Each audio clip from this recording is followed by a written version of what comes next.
So బేసికల్గా మేము ఇప్పుడు షాపింగ్కి వెళ్తాం కదా, మామూలుగా మా ఇంట్లో షాపింగ్ ఎలా చేస్తారంటే ఒక చీర కొనడానికి వెళ్ళి 10 చీరలు కొనుక్కొస్తారు. నేనే కాదు, మా ఇంట్లో ప్రతి ఒక్కరు. ఇప్పుడు కృతిక షాపింగ్ అంటే కొంచెం హెడేకే యాక్చువల్లీ, కానీ ప్లాన్ చేసా గట్టిగా. ఎందుకంటే మనం వెళ్ళే స్టోర్ ఏదైతే ఉందో ఆ స్టోర్లో చాలా ఆప్షన్స్ ఉంటాయి కాబట్టి చాలా క్విక్గా సెలెక్ట్ చేసుకోవచ్చు. నాకు తెలిసి ఒక 1.5 అవర్లో షాపింగ్ మొత్తం అయిపోద్దని అనుకుంటున్నాను.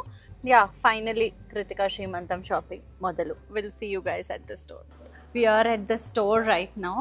అబ్బా, సో మనం ఇప్పుడు వచ్చాము కాదాంబరి సిల్క్స్ అనమాట.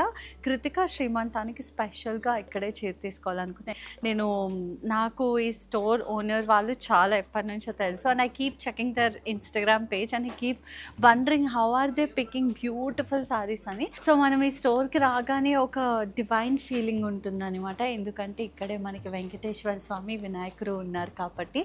అండ్ చాలా బాగా అనిపించింది నాకు రాగానే. అండ్ వచ్చిన వాళ్ళందరూ బయటనే చెప్పులు విడిచి రావాలి, ఎందుకంటే సాక్షాత్తు ఇక్కడ వెంకటేశ్వర స్వామి విగ్రహం ఉంది కాబట్టి. ఒక మంచి పని కోసం బట్టలు కొన్నప్పుడు దేవుడి ఆశీస్సులతో ఉంటే మంచిదే కదా. అండ్ మేము ఈరోజు శ్రీమంతం కోసం వచ్చాము.